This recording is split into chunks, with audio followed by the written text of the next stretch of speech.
जिस प्रकार सरकार की कलई खुली है, इसी झुंझुनू में उदयपुर वाटी के अंदर खुदा में आकर मुख्यमंत्री जी ने कहा था कि अगर वहां के विधायक राजेंद्र खुदा नहीं होते जो मंत्री थे सरकार में, तो मेरी सरकार नहीं बनती। मैं इनका एहसान मंद हूँ, उनका एहसान बड़े अच्छी तरह चुकाया। पहले उनकी बर्खास्त की और उसके बाद कल जो दृश्य था, सत्तारूढ़ दल के ट्रेजरी बेंचेस के सदस्य आपस में जिस प्रकार मुझे लात घुसे चले, ये पहले कभी विधानसभा में हुआ नहीं। और सरकार उस लाल डायरी से इतनी डर गई तो खुदा जी ने जब सदन जुड़ा, सदन जुड़ते ही 0 आवर्स प्रारंभ हुआ, तो मैंने खड़े होकर यही कहा था कि कल तक जो सरकार के अंदर थे उनके 2 वाक्यों ने उनको सरकार से बाहर किया, उनसे त्याग पत्र लिया या बर्खास्त जो किया, सदन ये जानना चाहता है। लाल डायरी का रेशा सदन जानना चाहता है। जो उन्होंने कहा कि लाल डायरी का रेशा उद्घाटन कर दूंगा, उनको सदन के नेता जेल जाएंगे। उसके बाद खुदा जी ने जो ही सदन में प्रवेश करके कहा कि लाल डायरी मेरे पास है, मैं लाल डायरी टेबल करना चाहता हूँ, बोलना चाहता हूँ, और उसके बाद जिस प्रकार का वातावरण बना किसी से छुपा पाए। सरकार के भ्रष्टाचार को कल की घटना ने स्वतः ही जाहिर कर दिया। ट्रांसपेरेंसी इंटरनेशनल की वो रिपोर्ट जो कहती थी कि राजस्थान में जो भी काम होता है उसमें 76% लोग ये कहते हैं कि पैसे लेकर काम होता है, वो अपने आप सिद्ध हो गया। सचिवालय के नोट उगलने की कहानी, सोना उगलने की कहानी स्वतः सिद्ध हो कि क्यों और किस कारण से भ्रष्टाचारियों को बचाने के लिए सरकार ने 557 प्रकरण में, जिनमें एसीबी ने मामले दर्ज किए, चलान की अनुमति मांगी तो सरकार ने अनुमति नहीं दी।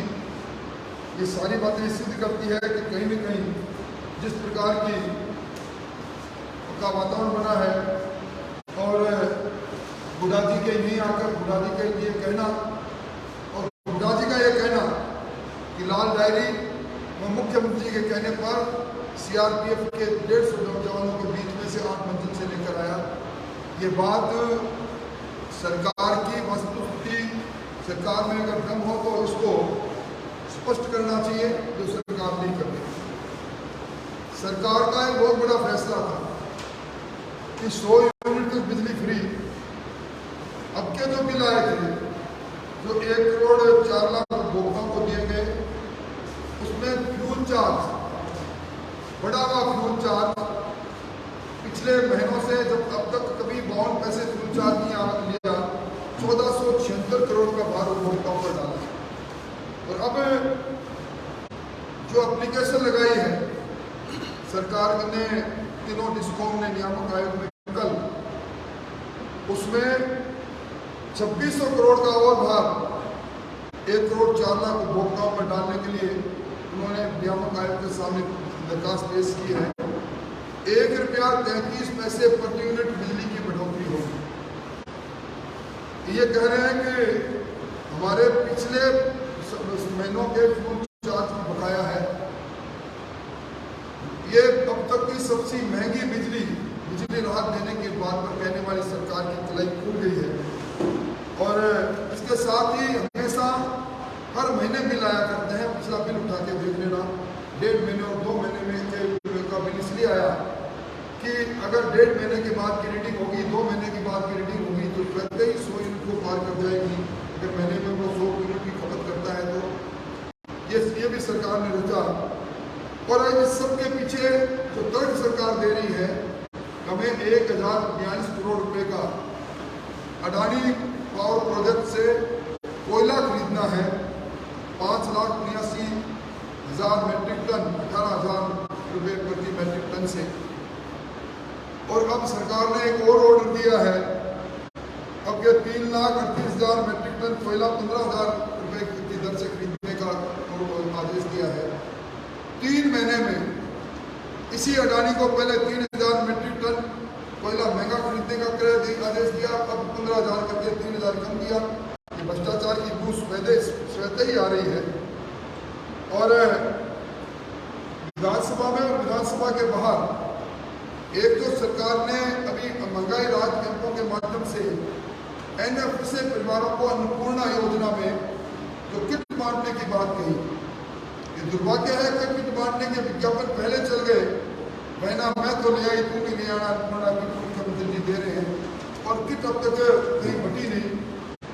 और ये किट जो बजट में 3000 करोड़ की बात थी, पहले इसको बढ़ाकर 7000 करोड़ किया गया। और पहले इन्होंने केंद्रीकृत रूप से सहकारिता विभाग में बिना सदन की अनुमति के इन्होंने बजट बदला। और अब जिलों के अंदर झुंझुनू जिले में भी एनएफएसए के जो अन्नपूर्णा किट है उसके लिए टेंडर निकला, और उसमें ये लगा के दिया 50 करोड़ की जो जिन्होंने काम किया अनुभव होना चाहिए उस कंपनी को, उस फर्म को सरकारी क्षेत्र में पोषाहार और बांटने की, वो एक ही कंपनी है पूरे राजस्थान। भ्रष्टाचार, ये जो महंगाई राहत कैंप के माध्यम से जो भी कुछ सरकार कर रही है, तो हर चीज के अंदर भ्रष्टाचार है। आज जिलों के अंदर 5 करोड़ की शर्त लगाकर एक ही राणावत कंपनी है जिसको एक देना चाहते हैं। हमने इस बात को उठाया था, और अभी इन्होंने बड़े जोर शोर से निःशुल्क स्मार्टफोन देने की बात कही। चिरंजीवी परिवार की 1 करोड़ 33 लाख महिलाओं को देने की बात कही। ये पिछले वर्ष की बजट घोषणा थी जिसमें 2500 करोड़ का प्रावधान किया। 19,000 करोड़ से ज्यादा की राशि चाहिए इसकी, कई बजट में प्रावधान नहीं। मुख्यमंत्री जी ने इसी अगस्त महीने के अंदर यह ऐलान किया है कि मैं 40 लाख बहनों को ये स्मार्टफोन दूंगा। बजट में घोषणा करते हैं 1 करोड़ 35 लाख की, ये जो बाकी बहनें रही 94 लाख की बहनें नहीं रही क्या? मुख्यमंत्री जी रक्षाबंधन पर बहनों में भेदभाव कर रहे हैं। ये अपने खोए हुए जन आधार केंद्र को ढूंढने की कोशिश कर रहे हैं। ये जो उज्ज्वला गैस के अंदर कनेक्शन में 500 रुपए सब्सिडी की बात सरकार कर रही है, इसमें 200 रुपए सब्सिडी की राशि केंद्र सरकार की है। और राजस्थान के अंदर 73 लाख महिलाओं के पास ये उज्ज्वला गैस कनेक्शन है, और इन्हों के महंगाई राहत कैंप में 55 लाख लोगों ने महिलाओं ने रजिस्ट्रेशन कराया। और अभी इन्होंने 13,90,000 बहनों को 59 करोड़ का पैसा ट्रांसफर किया है डीबीटी से। यानी हर योजना घोषणा कुछ करनी, तो सरकार इंतजार कर रही है, बजट में प्रावधान नहीं। सरकार इंतजार कर रही है कि किस प्रकार ये सितंबर का आखिरी महीना आ जाए और आचार संहिता में फिर अपने आप ये बंद हो जाएंगी योजनाएं। और इस प्रकार अभी मनरेगा भी इन्होंने कहा कि एक कानून भी लेके आए, राजस्थान न्यूनतम आय गारंटी विधेयक, अभी पारित करके बड़े कागजाई बड़े करोड़ों रुपए के ज्ञापन दिए। इसमें कहा 100 दिन नरेगा में कोई पूरा कर लेगा तो उसको 25 अतिरिक्त दिन देंगे। राजस्थान के अंदर 2022-23 में तो 100 दिन पूरे किए हैं, जिन्होंने उनका आंकड़ा है 1,42,000।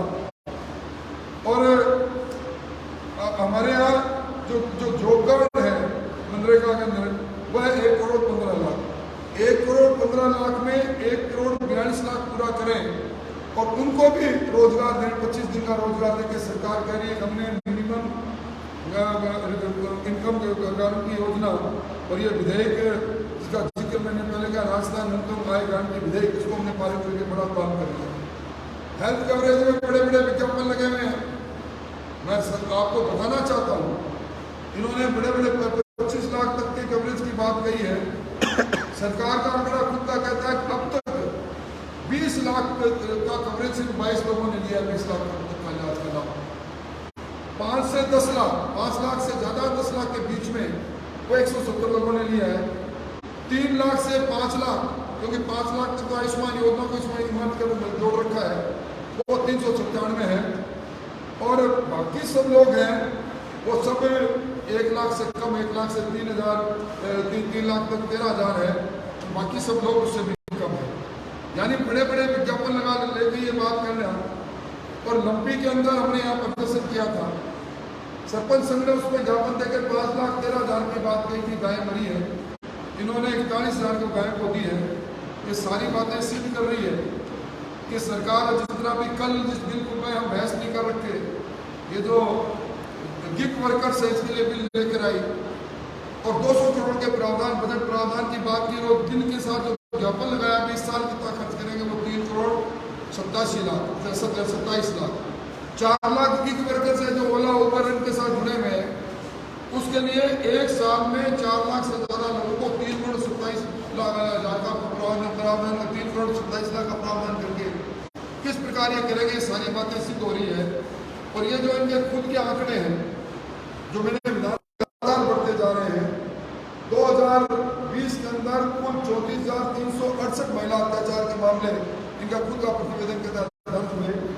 2021 में बढ़कर 40,220 हो गए और 2022 में बढ़कर 44,407 हो गए। और ये कुल मिला के राजस्थान में प्रतिवर्ष 29.21% से महिला अत्याचार बढ़ रहे हैं।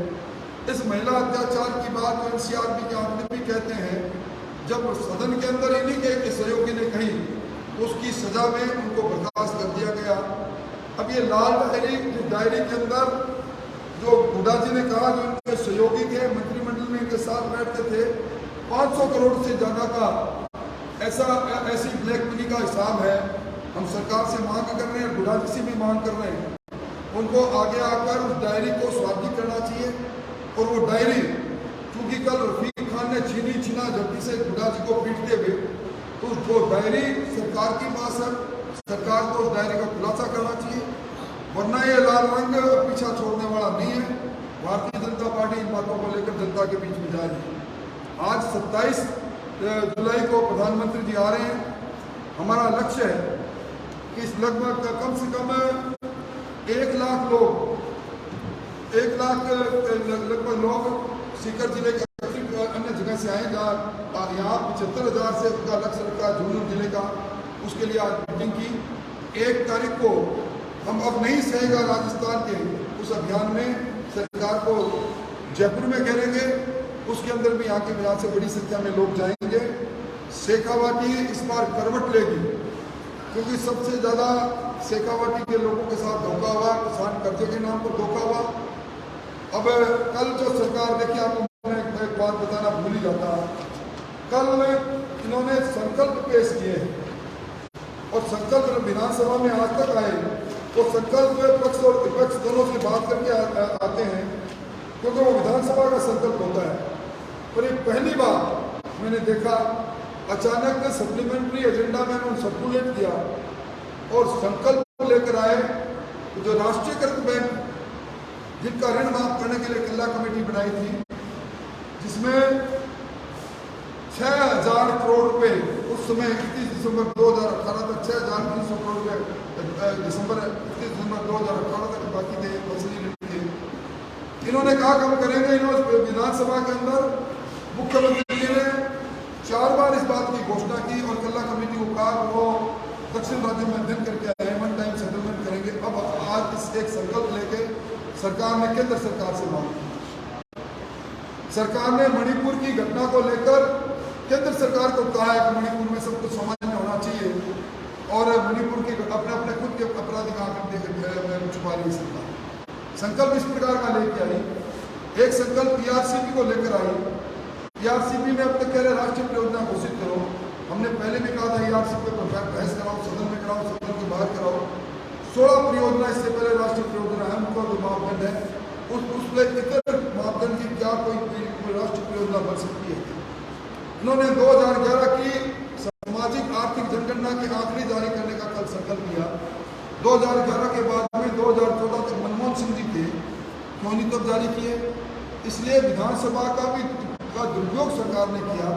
हम इन सारी चीज़ों को लेकर जनता के बीच में जाएंगे।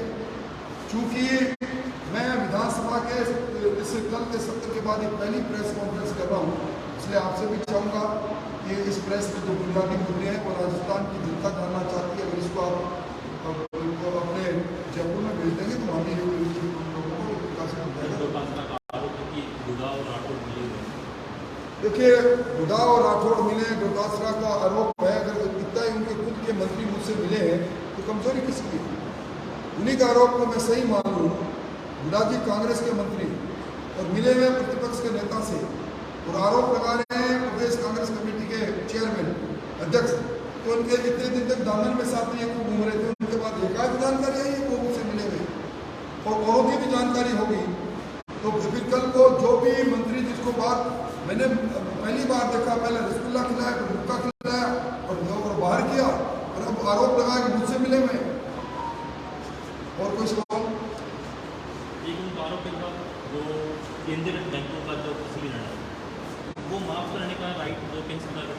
देखिए ये सही है, नेशनलाइज बैंक और नेशनलाइज बैंक का ऋण माफी का अधिकार जब उनको पता था केंद्र सरकार के पास है, तो किसने कहा था कि आप अपने जन घोषणा पत्र में इसको शामिल करो? किस कारण से 2019 की जनवरी में इन्होंने कल्ला कमेटी बनाई? किस कारण से इन्होंने विधानसभा में कहा कि अगर केंद्र सरकार नहीं करेगी तो मैं मेरे संसाधनों से इस ऋण को माफ करूंगा, ऋण को माफ करूंगा? क्यों इन्होंने उन किसानों के 19,000 किसानों की जमीन नीलाम होने दी? क्यों 1,13,000 किसानों के खाते एनपीए होने दिए? क्यों 6,300 का फसली ऋण 2018 में था, वो 12,000 करोड़ को पार कर गया? इसका दोषी सरकार है। सरकार को पता था कि वो नहीं कर सकते तो ऋण माफी का वादा क्यों किया? केंद्र से